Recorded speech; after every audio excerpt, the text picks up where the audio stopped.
बात निकलेगी तो दूर तलक जाएगी, और बात होगी तभी तो बात बनेगी। बातों के, आपकी बातें सुनने के लिए और आपको कुछ कहने के लिए हमारा ये कार्यक्रम जो हमारे नए सेक्रेटरी सर के आने के बाद शुरू हो रहा है, आपसे बातचीत करने के लिए, और वो बात है बात आपकी हमारी। नए कार्यक्रम में आप सभी का बहुत बहुत स्वागत है, सभी शिक्षकों का, सभी संस्था प्रधानों का और शिक्षा विभाग से जुड़े हुए तमाम विद्यार्थियों का और अभिभावकों का।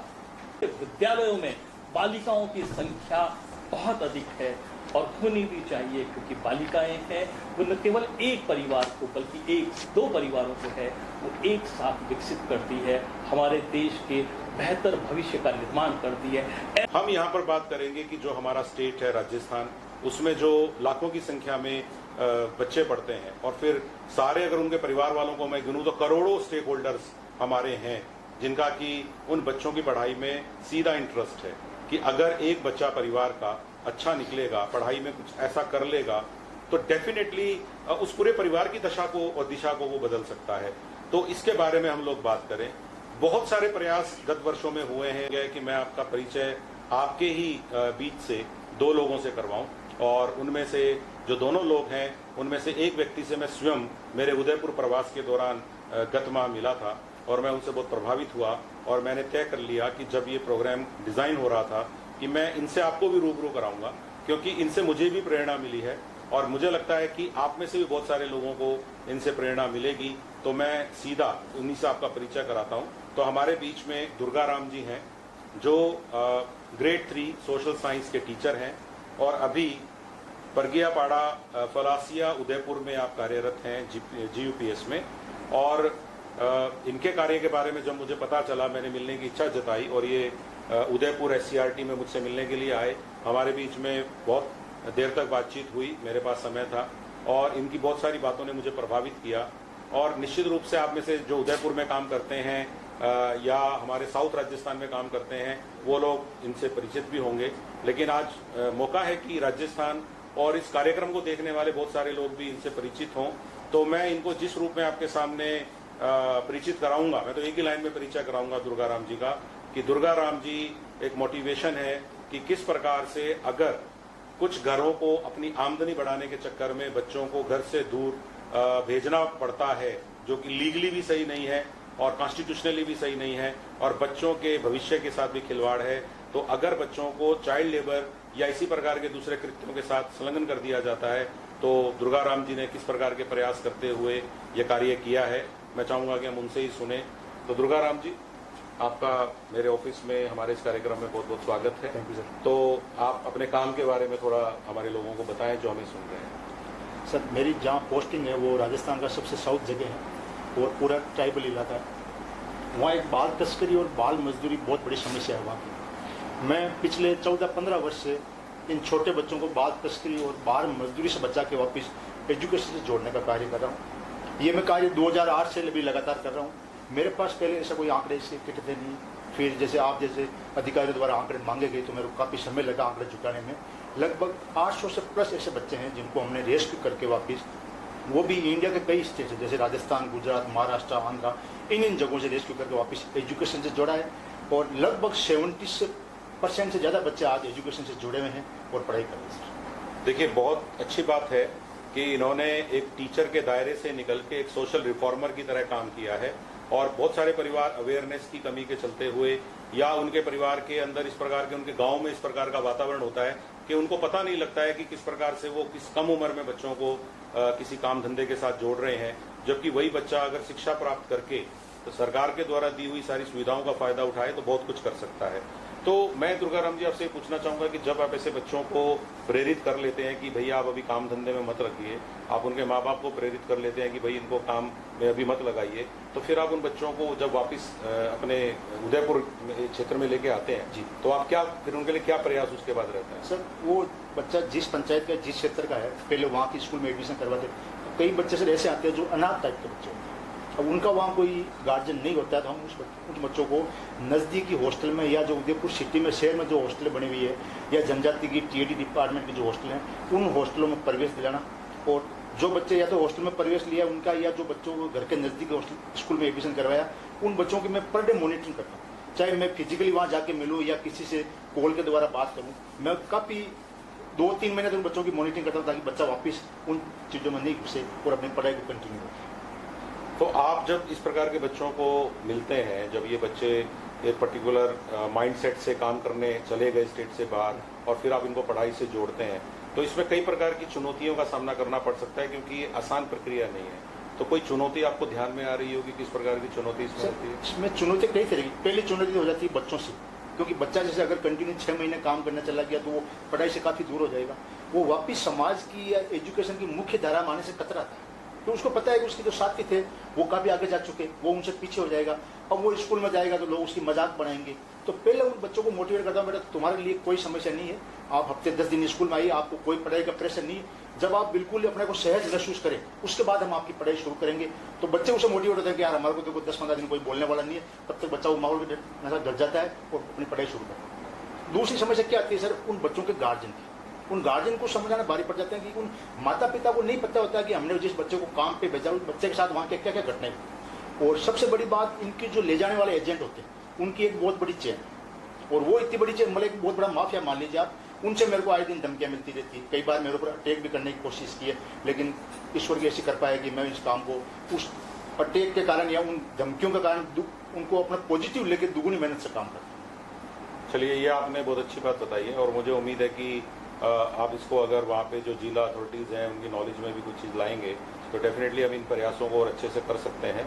लेकिन ये एक चैलेंज हमेशा रहता है कि माँ बाप अपनी आमदनी को सप्लीमेंट करने के लिए बच्चों को कम एज में काम धंधे के साथ जोड़ने का प्रयास करते हैं, और कई गाँव में इस प्रकार का साउथ राजस्थान में कल्चर भी देखने में आता है, जो बच्चे के भविष्य के लिए तो सही नहीं है, लेकिन उस गाँव के हिसाब से वो ऐसा काम होने लगता है। जी सर। और मुझे उम्मीद है कि आपने जिन बच्चों को रेस्क्यू किया है या जिन लोगों को आप प्रेरित कर पाए हैं, मैं तो प्रेरित वर्ड यूज करूंगा, उनको आप उपचारात्मक शिक्षण के द्वारा, जो कि माननीय सीएम साहब की घोषणा भी है कि इसमें उपचारात्मक शिक्षण भी दिया जा सकता है। अगर कोई बच्चा पिछड़ गया है पढ़ाई में, आपने जैसा कहा कि उसके साथ के बच्चे आगे चले गए हैं, तो ये एक टीचर का दायित्व बनता है, जिस भी स्कूल में आपने उनको कराया है, कि वो अपना चैलेंज समझ के उस बच्चे को उसकी उम्र के बच्चों तक एजुकेशन के लेवल पर पहुंचाए। तो आप इसको कैसे सुनिश्चित करते हैं? सर, पहले तो जैसे अगर बच्चा मेरे क्षेत्र का या मेरी पंचायत का, तो मैं एक्स्ट्रा समय देकर या स्कूल समय के बाद उस बच्चे को पढ़ाने की कोशिश करता हूँ। अगर जैसे मान लो कोई बच्चे की एज लगभग 14 साल या 13 साल, वो बच्चा 7वीं 8वीं क्लास का, लेकिन उसका लेवल पहली क्लास के लायक की नहीं है, तो हम उस बच्चे के लिए एक्स्ट्रा क्लास लगा दी। या जैसे कोई 7वीं क्लास का बच्चा, उसको थोड़ा दिन महीना भर पहली दूसरी क्लास में बिठाया, ताकि एक बार वो बेसिक तैयार करना, बेस तैयार कर सके, फिर उसको धीरे धीरे अगली कक्षा में लाओ। सर, एक बच्चे का सिलेबस कराना कोई बड़ी बात नहीं, बड़ी बात होती है कि उसके पहले बच्चे को लाना। तो हमारा पहला दायित्व बनता है उस बच्चे को उस पहले लाते हैं, एक्स्ट्रा क्लास हो गई, या घर पे जाके हमने कुछ कोच कर दिया, या किसी गांव में जो अच्छा पढ़ा लिखा लड़का है वो भी मेरी बात मानता है, तो उसको बोले भाई आप घंटे 2 घंटे जाओ उस बच्चे को इस बराबर लेकर। बहुत बढ़िया। तो इस प्रकार से हम देख सकते हैं कि दुर्गाराम जी ने पिछले आई थिंक 8 से 10 सालों के अंदर आपने ये प्रयास किए होंगे, मैं ये मानता हूँ कि ये इतने सालों से इस प्रयास को करते हुए एक बड़ी संख्या में प्रेरणा पैदा कर पाए हैं माँ बाप के अंदर, कि भाई आप अपने बच्चों को इतनी कम एज में ऐसे कामों में मत लगाइए जिनसे उनके भविष्य खराब होते हैं। अगर बच्चे की पढ़ाई में इन्वेस्टमेंट हम करेंगे तो डेफिनेट सी बात है कि आपको एक बार ये लग सकता है कि आज कोई इनकम बच्चे से नहीं आ रही है क्योंकि बच्चा तो स्कूल जा रहा है, लेकिन कुछ सालों बाद ये इन्वेस्टमेंट बहुत अच्छा रिटर्न देगी। तो मैं इनके इंटरव्यू के थ्रू हमारे सभी टीचर्स को जो ऐसे एरियाज में काम करते हैं उनको ये कहना चाहूँगा कि जहाँ पर पेरेंट्स बच्चों को जल्दी किसी काम धंधे में, चाहे वो घर पे ही लगाएं, चाहे वो खेत में ही लगाएं, चाहे वो अपने किसी और पुश्तैनी धंधे में लगाएं या राज्य के बाहर ले जाने की कोशिश करते हैं, हम उन सभी को ये प्रेरणा दें टीचर के तौर पर कि देखिए शिक्षा का कोई विकल्प नहीं हो सकता, शिक्षा के थ्रू जागृति का कोई विकल्प नहीं हो सकता। तो दुर्गाराम जी जो प्रयास ये कर रहे हैं, तो मैं ये भी जानना चाहूँगा दुर्गाराम जी, आप फलासिया एरिया में काम करते हैं, आप कहाँ से संबंध रखते हैं, मतलब आप कौन से जिले से बिलोंग करते हैं? सर, वैसे आई एम इंडियन, पूरा भारत मेरा देश है, लेकिन फिर भी अगर बेसिक मेरा नेटिव प्लेस या जन्म स्थान राजस्थान में नागौर जिले में सर, देवनाथ तहसील। तो बहुत ये मेरे ख्याल से इंस्पायरिंग बात है, मेरे ख्याल से ये बात नोट करने लायक है कि नागौर से में पैदा हुए हमारे अध्यापक जो कि फलासिया की बेल्ट में काम करते हैं उदयपुर में, और वो उदयपुर के माँ बाप को अपना घर का सदस्य मानते हुए उनके बच्चों को आगे बढ़ाने के लिए प्रयास करते हैं, उनको पढ़ाई से जोड़ते हैं। तो इस तरह से बड़ा अच्छा लगता है, बड़े गर्व की बात है कि इस प्रकार के ग्रेड 3 टीचर, जो कि मैं किसी ग्रेड में नहीं रख सकता क्योंकि आप मेरे लिए तो सबसे ऊपर वाली ग्रेड में हैं, ये ग्रेड तो सिर्फ एक नोमेनक्लेचर है। तो मैं मेरी तरफ से आपको बहुत बहुत शुभकामनाएं देना चाहूँगा, और आप कुछ अपने साथी टीचर्स को कहना चाहते हैं तो आप यूट्यूब के जरिए कह सकते हैं। सर मैं ये साथियों को ये बोलना चाहूँगा, कई बार क्या होता है कुछ चीज़ों का एक अपन रोना होते हैं कि यार ये नहीं हो पाए, क्यों नहीं हो पाए। सर मैं जो भी काम करता हूँ ना, उन काम के अंदर सर मैं नीचे से लेके हाई अथॉरिटी अपने आप को समझता हूँ।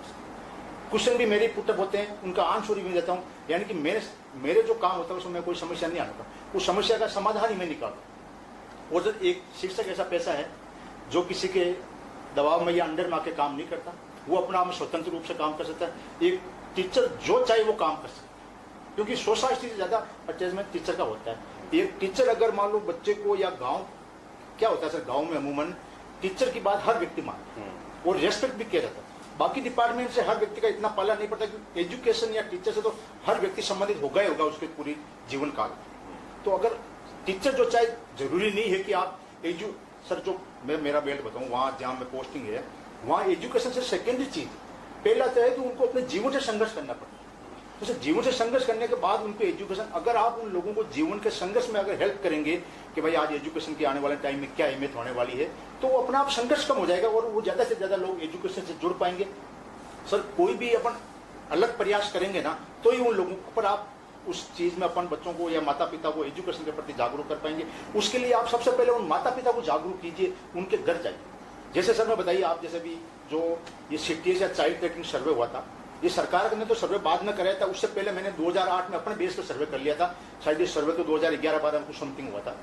मैंने अपने बेस पर सर्वे किया, भाई इस गांव में इतना कम नामांकन क्यों है राजस्व गांव होने के बाद। तो लोगों से मिलना हुआ तो लोगों ने बोला साहब हमारे साथ ये समस्या है। फिर उस समस्या, मैं उसको समस्या नहीं मानता, मैं उसको मानता हूँ यार ये तो अच्छी बात है, चैलेंज मिला है, अपने को नया काम करने को सीखने को मिलेगा, और उस समस्या का समाधान मैं निकालता हूँ। उन लोगों को जागरूक करना एजुकेशन के प्रति। और इतना हुआ है सर, आज 90% केसेज उस इलाके में ये बाल तस्करी के रुक चुके हैं, और माता पिता इतने जागरूक हो गए तो बच्चों को भेजना ही बंद कर दिया। बहुत बढ़िया।